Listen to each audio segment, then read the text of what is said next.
Well, good morning, and welcome to the Sunburst Sanctuary Sunday morning service. I'm Al, and I'll be leading the service this morning. The subject for the talk is Cultivating Humility.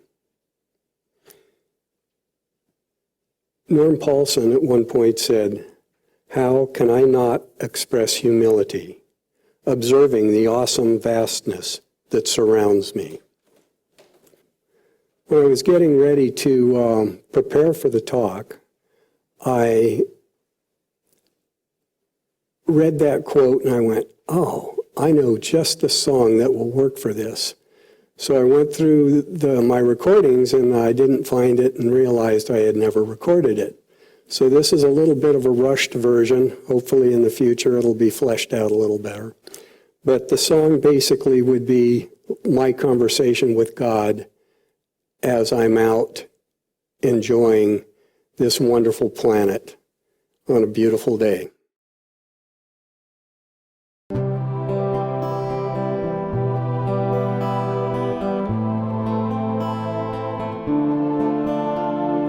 Wandering in amazement as I roam across this land, wandering in wonder amidst your miracles, sailing on your oceans, your wind it fills our sails. I see you in the stars at night and hear you in the waves.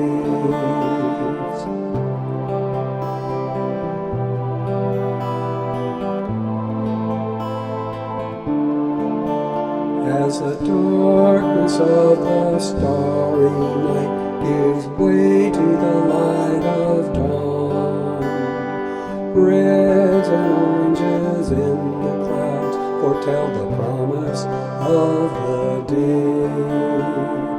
In the evening, when the sun is going down, the colors in the sky remind me of your presence.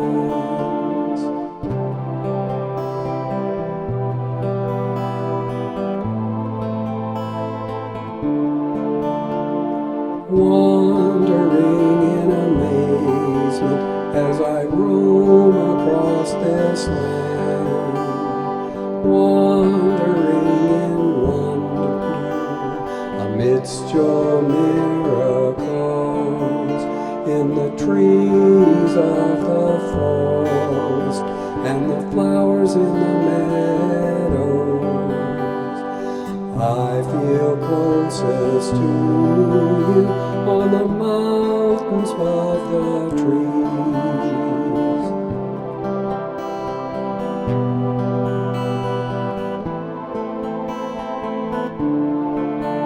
From ice fields in the mountains high, water flows down as it can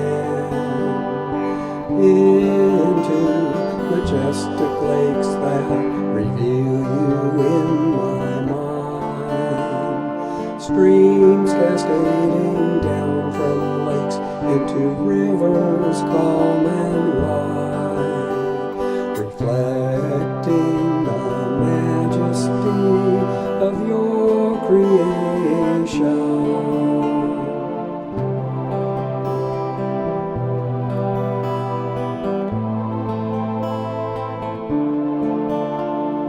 Wandering in amazement as I roam across this land, wandering in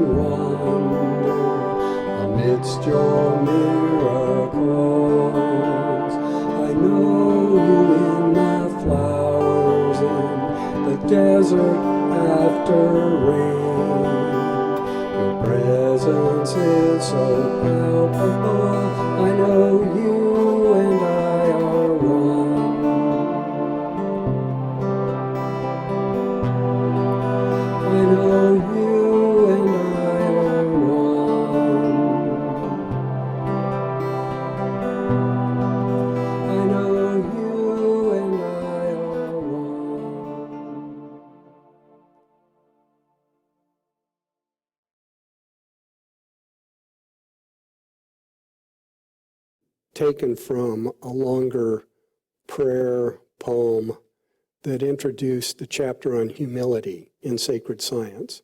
So we're now going to play a recording of the first part of that poem, and then the second half of that will be played after the talk when we're going into meditation.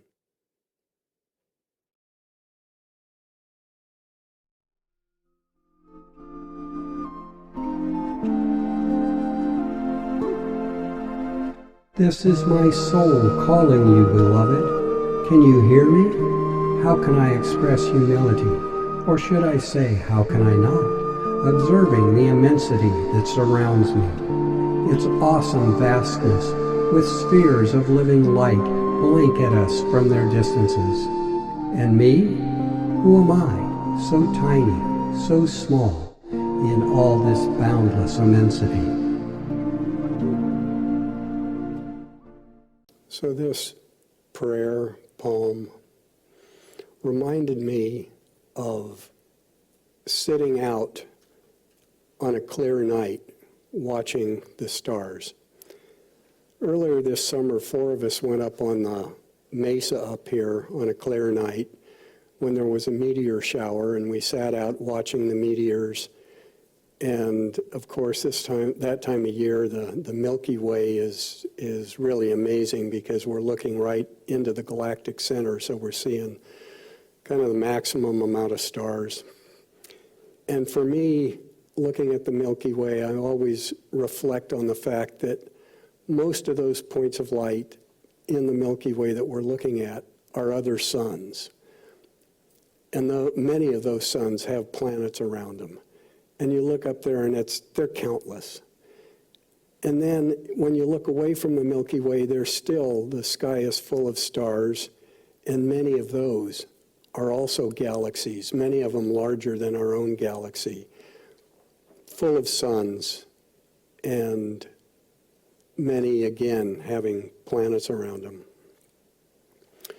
And not too long ago, there was a lunar eclipse, and it was going to be foggy here, so we got up at 11 o'clock or something and went down the coast and found a place to pull out where it was clear. And watching a lunar eclipse also is amazing and awe-inspiring. The shadow of the earth crosses across the moon, and this was a near full eclipse, so the moon did turn red. And luckily for us, it got foggy, so we had to go home after the peak. But these experiences out under a clear night sky are truly awe-inspiring. And as Norm said, you just can't help but feel humble. So we're going to now play a video, and the text of the video that's being read, again, is from Sacred Science. These are Norm's words, and they've been put together with some visuals from experiences out in nature.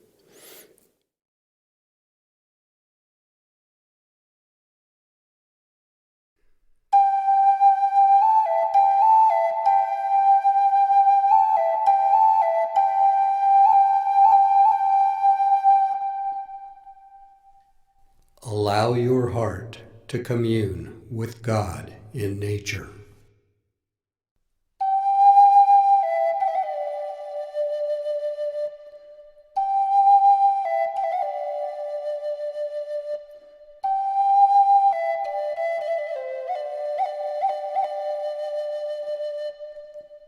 Find a pristine environment that allows your heart to swell with joy and love.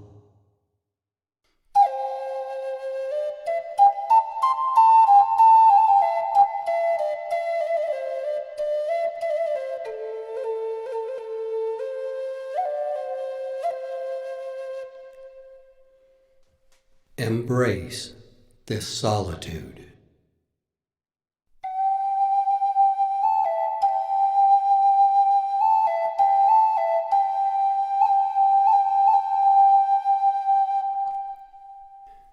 The Spirit, I am that I am, the pure self within you, will come forward through your senses to commune with you in nature.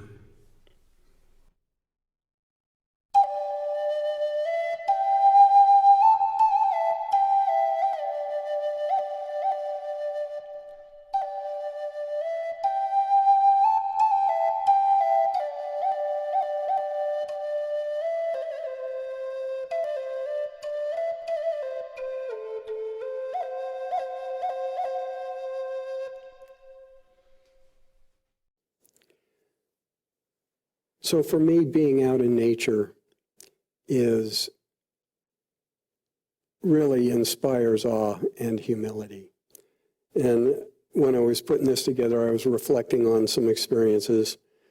After during a spring when there's a lot of rain, you can go out to the desert and see mile after mile that's just covered solid with wildflowers.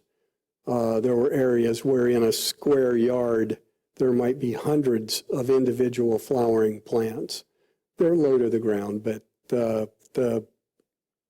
this goes on for mile after mile. And then we were able to experience in a glacially carved valley with the vertical side of the valley, the snow and ice melting up above and creating just waterfall after waterfall. The place was known as the Valley of 10,000 Waterfalls. And it was, again, inspired real awe and sense of humility. And while we were there and we're in a meadow, it's just amazing, like when a herd of elk will come by grazing and pass you by. Or being at a mountain lake and watching a bald eagle fish. These things just take us out of our normal point of reference and point out to us just how amazing this creation is and how small a part we play. And it does in me inspire humility.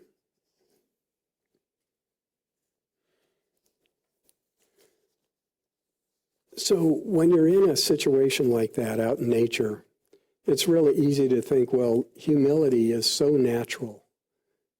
It must be easy to practice humility. But then when we get back into our daily lives, we find that practicing humility or any virtue really isn't easy.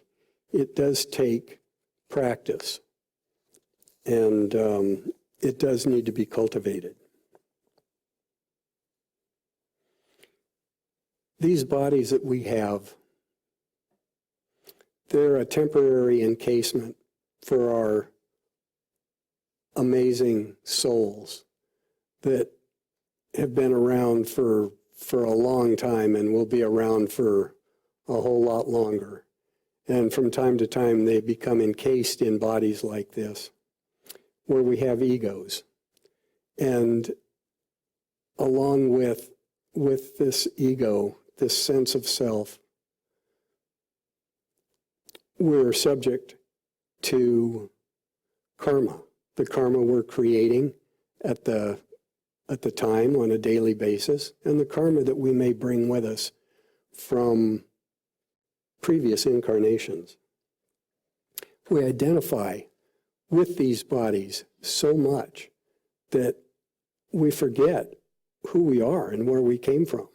It's really difficult for us here to constantly be conscious that we are much more than this body.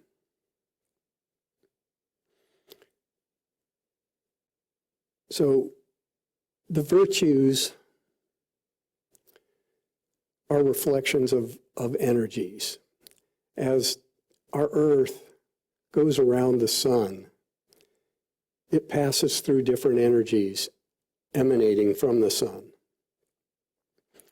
And it's been recognized, and some of these energies have been named, and we've named them as virtues and refer to them as virtues. And they're associated with the astrological months. And so currently we're in the month of Sagittarius, and the associated virtue is humility. And the opposite energy is the energy of pride. And in this state of where our consciousness is tied up in our ego bodies, it's so much easier to relate to the opposites of the virtues, and it does take practice to cultivate the virtues. So as I was thinking about this, I was thinking, what insight can I possibly pass on regarding humility? I mean, after all, I'm a Leo. I'm a lion. I shine like the sun. Hear me roar, turn and run. So that's the antithesis of humility. And unfortunately, again, the opposites are much easier to recognize. When we're in the womb, a spirit that's newly acquiring a body, that body is bombarded by sensory input. I've been reading a book by a neuropsychologist that, describes the research going into this. And apparently there's just a mass of sensory input, and especially once the birth has occurred, and the neural pathways haven't yet been developed. There's no distinction between sound, touch, smell, sight. It's just all stimulus. But as the young child grows, the neural pathways connect, like our eyes, to the appropriate part of the brain that processes visual input. And the auditory part of the brain is connected up to the ears. And as this develops, the child too starts developing a sense of self and at some point it recognizes that it is actually separate from everything else. And as it's experiencing this separateness, this consciousness of self, it learns how to attract attention to itself. And that's necessary. I mean, if it has to let someone else know that it's hungry or a diaper needs to be changed. So this is a strategy of evolution that our bodies have developed, over, however long the human has been developing. And as this process of self-consciousness develops, it's easier to relate to the opposites of virtue, because what we're focused on at that point is getting what we need to survive. And again, this is a evolutionary strategy, but in the longer term, we're going to need to overcome this as we attempt to evolve spiritually. The young person begins to identify with groups, his parents, family, community around him. And as we age, we get involved with our nation, with a political party, the red versus blue. We get attracted to sports teams, and people really start to identify with these groups. I mean, one look at the Raider Nation, and you can see how much people identify with the group that they feel part of. But consciousness is evolving. In his book, Holy Science, Sri Yukteswar talks about the 24,000-year cycle of evolutionary consciousness, where at the high point, the consciousness of mankind is focused on the higher aspects. And then over 12,000 years, the consciousness, I guess you might say, devolves to a lower state. And the reason for this is our Earth is paired with another, or our star rather, our sun is paired with another sun. It's not visible, but there is a pair, and the two suns are spinning around, and when our sun is closest to the galactic center is when the consciousness of man is the highest. And when our sun is farther away from the galactic center is when consciousness goes from higher consciousness to self-consciousness. So we'll also experience an evolution in our own growth. And again, that starts in the womb, through birth, infancy, childhood, and on into what we can call elderhood. And in theory, our consciousness, or we should be actively involved in the evolution of our consciousness to a higher state. But unfortunately, this is not something that's recognized by everybody, and a lot of people get caught in self-consciousness. And this is a part of the evolution, but ideally, and I think as we go through the next 10,000 years, it'll be easier and easier to recognize that we do, or it would be in our best interest to evolve to a higher consciousness. So the desire to attract attention, has a real purpose in the infant. But as we evolve, ideally we would spend a lot less energy attracting attention to ourselves. In the Bible, in Matthew chapter 6, Jesus addresses this. And when thou prayest, thou shalt not be as the hypocrites are, for they love to pray standing in the synagogues and in the corners of the streets, that they may be seen of men. Verily I say unto you, they have their reward. And today, with the evolution of technology to where it is, we have platforms that we can express our stage of consciousness. And so you look at something like TikTok, and it just seems to be totally involved in, look at me, look what I can do. Watch me take the ridiculous to new higher levels. And similar to attracting attention to ourselves, but in my mind is much more insidious, is our tendency to do whatever it takes to make our own lives better. And this, again, from early self-consciousness, is a evolutionary strategy for success of our animal body, our ego. But again, as we evolve, we want to be careful of things like this. This tendency to do whatever it takes to make our own lives better, unfortunately, means that we're putting ourselves in adversarial situations with our brothers and sisters. And there's competition and conflict. And, the winner does better and the losers get hurt. And this is a consciousness that,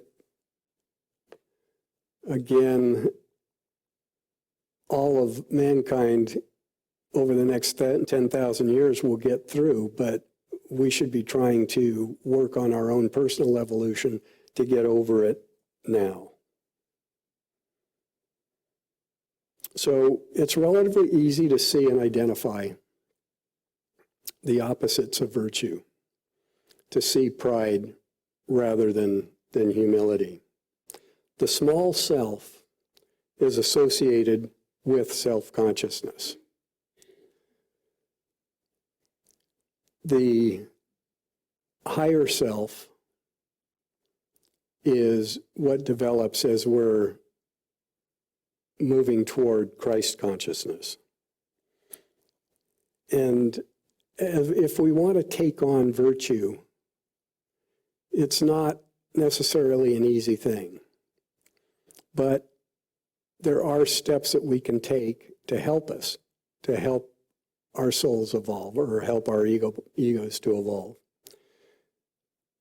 And we want to try to recognize where our desires are coming from self-consciousness and then cultivate actions that take our consciousness closer to the consciousness of Christ. So steps we can take would be service or doing things for other people. These usually entail some self-sacrifice. We also need to watch how we frame our thoughts. Because as we frame our thoughts, there will come our actions, and we need to watch the words that we say. So as we take actions toward positive growth, it's like going to the gym and working out. We're exercising a muscle. And it takes effort. As I have been doing some reading, I came across an insight by one of the devotees of Paramahansa Yogananda. And he pointed out that Paramahansa Yogananda never referred to the devotees of SRF as his devotees or his disciples, which, we can see that different leaders and, will get possessive about the people that are following them. But Yogananda was able to avoid prideful possessiveness. I'm going to retell a story that was told last Sunday, I believe, about Norm Paulsen, and because it fits so well with the topic of humility. So Norm was with SRF at Mount Washington with Yogananda, and a couple of monks had been assigned to clean up the driveway, the approach to the main building. And Norm got out there and he worked most of the day, and he had the job just about done when the second monk showed up. And Norm was off away from the driveway, kind of finishing something up a little farther away, and the newly arrived disciple was right there by the driveway when Yogananda drove in. And Yogananda said, "Oh, what a wonderful job you've done." And overhearing that, Norm's first reaction was, "Well, wait a minute, I did this." But then realized that his service was to God and not for the purpose of attracting attention to himself. So our egos want recognition. But humility can be expressed by doing work for spirit, in the service of spirit, in the service of our brothers and sisters, rather than for the recognition that our egos would like. When you're involved in service, God knows what you've done. The lords of karma know what you've done. My goal in this life, and I hope it's yours as well, is one, to experience the presence of God here and now, personally, and also to become conscious of my oneness with God and all His creation. So the practice of virtue is one of the activities that we can do to move us toward these goals. And the path of Sunburst has been expressed twofold in nature. One is the practice of virtue, and the other is the practice of meditation. So we're now going to go into a period of silent meditation. This is a time to be silent, go within, and to seek the experience of the presence of God within you by a reading of the second half of the quote, which I think will really set the stage for contemplation during meditation. A contemplation on who we are and what our relationship to the creation and to our Creator is. I'm going to say a short prayer here before we start the music.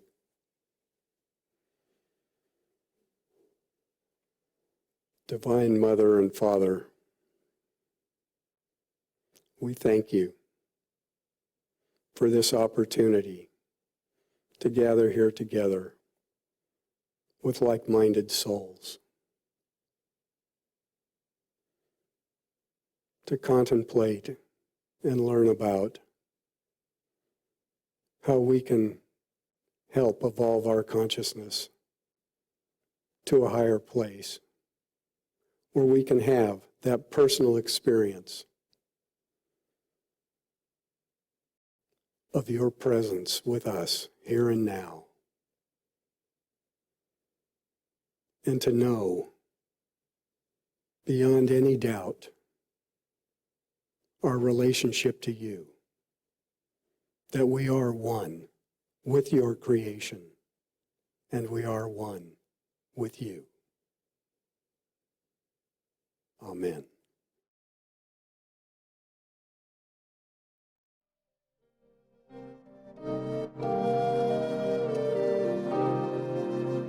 You, the creator of me and all that I see, you are out there somewhere, but are you not also in here with me, silently residing within this small temple, this house of my soul? Are you the consciousness from which I think and speak? Are you the real me? You dreaming what I think is me, when it has been your dream all along. I am humbled by your presence and all that I see.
Well,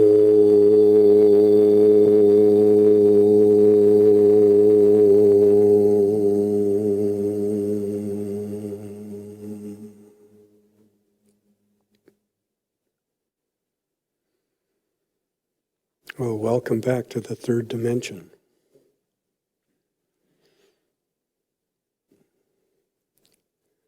I'm going to make a couple of comments, and then we'll go on into ending the service with another song.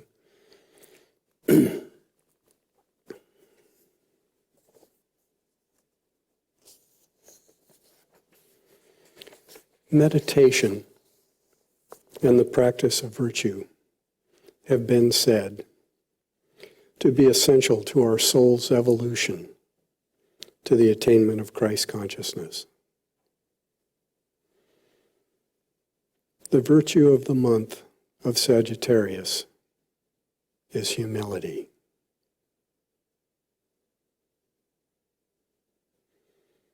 Humility can be inspired by our experience and contemplation of this creation and the natural world in which we find ourselves. To be mastered, humility must be practiced. We can practice humility by recognizing the desires of the small self and replacing them with actions inspired by our higher self. Thank you for helping our consciousness to evolve, for helping us get that much closer to the time when we know our oneness with you, when we experience our oneness with all creation. And thank you again for the rains that we know will soon be falling. Amen.